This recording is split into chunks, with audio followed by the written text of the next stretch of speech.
Two words. Chuck Norris. Beže dva kriminalca od Chuck Norrisa, jedan levo, drugi desno, Chuck Norris za njima. Chuck Norris je oljuštio nož jabukom. Jedini put kad se Chuck Norris napio je bilo kad mu se rodio ćale. Kako je nastao točak? Pa Chuck Norris uzeo da gura neki kamen koji je bio okruglog oblika, iskupila se na rodina i počela da viče to Chuck, to Chuck, to Chuck i eto. Jednom je brod naletao na Chucka Norrisa i udario ga. Kasnije se to u istoriji zvalo Titanic. Kad je Alexander Graham Bell izumeo telefon i priključio ga, ustanovio je da ima 3 propuštena poziva od Chucka Norrisa. Kad se Chuck Norris rodio, dovezao je svoju kevu kući. Chuck Norris je dobio koronavirus. Onda je korona morala 14 dana u karantini. Chuck Norris je ubio 2 kamena sa jednom pticom.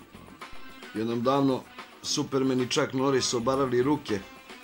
Gubitnik je do kraja života morao da nosi plavi triku i crvene pelene preko njega. Kad je Mark Zuckerberg izumeo Facebook, već je imao zahtev za prijatelja od Chucka Norrisa. Veliki prasak. Nastajanje sveta i univerzuma. Nije to bio veliki prasak. To je Chuck Norris prdno. Chuck Norris natera detektor laži da sve prizna. Chuck Norris ima tako oštar pogled da kad treba da naoštri nož, on ga samo pogleda. Kad Chuck Norris seče luk, luk plače. Chuck Norris je brojao do beskonačno, i to 2 puta. Chuck Norris koristi dublera jedino kad treba da plače.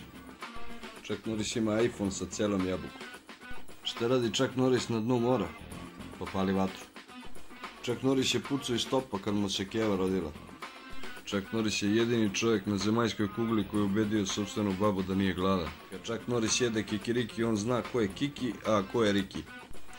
Chuck Norris jedini zna koliko košta Svetog Petra kajgana. Chuck Norris je sam sebe držao na krštenju. Chuck Norris je jednom uplatio bingo, a dobio na lotovu. Chuck Norris koristi solnu kiselinu kao kapi za oči. Chuck Norris ima 3 sina jedinca. Chuck Norris poznaje neznanog junaka. Chuck Norris, jedini čovjek na planeti Zemlji koji se posvađa sa ženom i dobio raspravu.